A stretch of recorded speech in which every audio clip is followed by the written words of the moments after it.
የዓለማችን የምንጊዜም ሀብታሙ ሰው የድሮዋ ቲምቡክቱ ያሁኑ ማሊ ንጉስ የነበሩት ማንሳ ሙሳ። ስለ ሀብት ሲነሳ ቀድሞ ወደ አእምሮአችን የሚመጣው ብዛት ያለው ገንዘብ በባንክ አካውንታችን ወይንም በኪሳችን ማስቀመጥ ነው። በእርግጥ ሀብት የምንለው ነገር እንደየዘመኑ ይለያያል።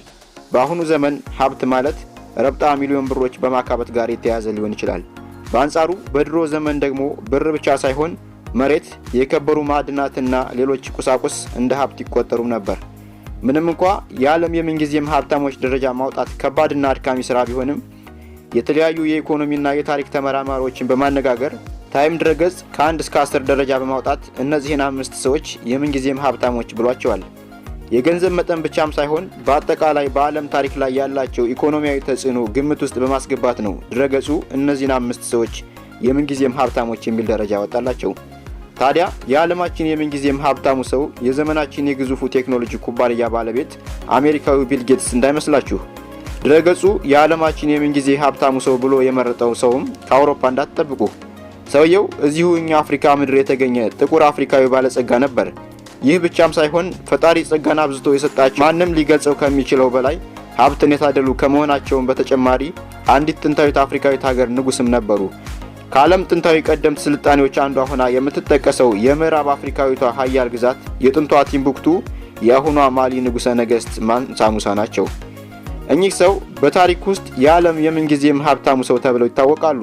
እንደ ፌረም ኮሌጅ የታሪክ ምሁሩ ፕሮፌሰር ሪቻርድ ስሚዝ ወርቅ በከፍተኛ ሁኔታ ይፈለግ በነበረበት በዚያን ዘመን የንጉስ ሙሳዋ ምዕራብ አፍሪካዊቷ ግዛት የወቅቱ ቁጥር 1 ወርቅ አምራች ሀገርም ነበረች።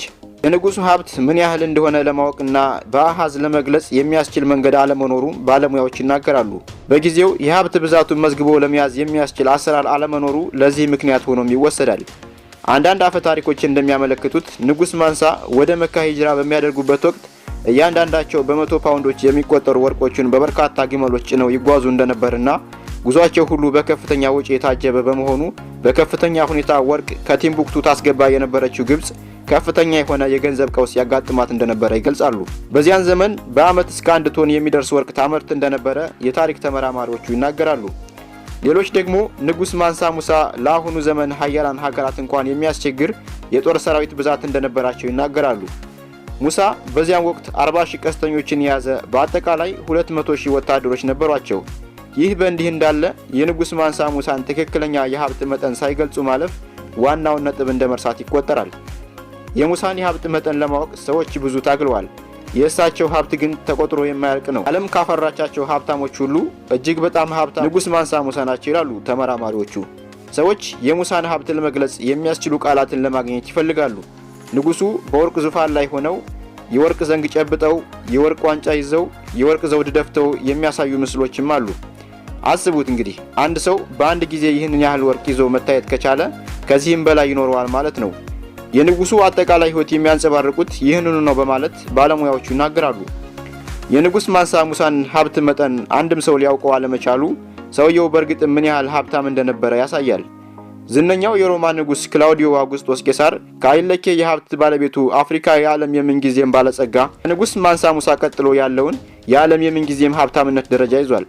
እንደ ታሪክ ተመራማሪዎቹ ከሆነ በወቅቱ ከ25 እስከ 30 በመቶ የሚሆነውን የዓለም ኢኮኖሚ የምትይዘው የታላቋ ሮማ ግዛት መሪ ብቻ ሳይሆኑ ቄሳር በአጠቃላይ የግዛቷን ኢኮኖሚ 1/5 የሚያክል የግል ሀብትም ነበረው። ይህ ሀብት በአሁኑ ዘመን ስሌት ከ4.6 ትሪሊዮን ዶላር ጋር እኩል ነው። ታዲያ አውጉስጦስ ቄሳር አሁን በህይወት ቢኖር ኑሮ እንደ አሁኖቹ ትጃሮች ቢሊዮነሩ ቢል ጌትስ ሳይሆን ትሪሊዮነሩ አውጉስጦስ ቄሳር እየተባሉ ይጠሩ ነበር። የታሪክ ተመራማሪዎቹ እንደሚሉት ለአጭር ጊዜም ቢሆን አውጉስጦስ ቄሳር መላ ግብጽን የግል ንብረቱ አድርጓት ነበር ይላሉ። እንደ አውሮፓውያን አቆጣጠር ከ1048 እስከ 1085 በቻይና የኖሩት የጠንካራ ስርወ መንግስት ንጉሶች መካከል አንዱ የነበሩት ንጉስ ሽንሱንግ ሶስተኛው የዓለማችን የምንጊዜም ሀብታም ሰው ናቸው። ከ960 እስከ 1279 በቻይና መንበር አስተዳደሩን ተቆጣጥሮ የቆየው የሶንግ ስርወ መንግስት ቻይናን በኢኮኖሚ ሀያል ከነበሩ ጥንታዊ የዓለማችን ግዛት አንዷ ያደርጋታል። የሶንግ ስርወ መንግስት ሀያልነት ጣሪያ ደርሶ በነበረበት ወቅት ቻይና ከ25 እስከ 30 በመቶ የሚሆነው የዓለም ኢኮኖሚ ድርሻ ትይዝ እንደነበረ የሶንግ ስርወ መንግስት የታሪክ ተመራማሪ የሆኑት ፕሮፌሰር ሮናልድ ኤድዋርድስ ይናገራሉ። እንደ ፕሮፌሰር ኤድዋርድስ ገለጻ ይህንን ሀብት ታገኘ የነበረው ከአውሮፓውያን ብዙ ዓመታት ቀድሞ በሄደው የቴክኖሎጂ ፈጠራዋና አገሪቷ በነበራት ከፍተኛ የግብር አሰባሰብ ችሎታዋ እንደሆነ ይናገራሉ። ፕሮፌሰሩ አክለውም እንደገለጹት የስርወ መንግስቱ አስተዳደር ዘይቤ በእጅጉ የተማከለ በመሆኑ ኢኮኖሚው ሙሉ በሙሉ በነገስታቱ ቁጥጥር ስር ነበር። ይህም ሽንሶንግን ጨምሮ ሌሎችም የስርወ መንግስቱ ነገስታት የናጠጡ ሀብታም እንዲሆኑ አድርጓቸዋል። የዓለም የምንጊዜም ሀብታም ሰዎች ዝርዝር ውስጥ አራተኛ ደረጃን የያዙት የሙግሃል ስርወ መንግስት ንጉስ የነበሩት የታላቁ የህንድ ንጉሠ ነገስት ቀዳማዊ አባክር ናቸው። ከ1542 እስከ 1605 የኖሩት ንጉሱ ቀዳማዊ አባክር በወቅቱ የዓለምን ኢኮኖሚ ሩብ ድርሻ የነበራት ሀያሏ የህንድ ግዛት ኢኮኖሚው በእሳቸው ቁጥጥር ስር ነበር። የፎርቹኑ ጋዜጠኛ ክሪስ ማቲዮስ የኢኮኖሚ ታሪክ ተመራማሪውን አንገስ ማዲሰንን ጠቅሶ እንደጻፈው በቀዳማዊ አባክር ዘመነ መንግስት የነበረው የህንዳውያን የነፍስ ወከፍ ገቢ ከንግስት ኤልሳቤጧ እንግሊዛዊ ተነጻጻሪ በመሆኑ ነገር ግን በህንድ በነበረው የንጉሳውያን ቤተሰብ መርን የዘለለ የገንዘብ አጠቃቀምንና የቅንጦት ኑሮን ከአውሮፓውያን አቻቸው የበለጠ ሀብታም እንዲሆኑ አስችሏቸዋል።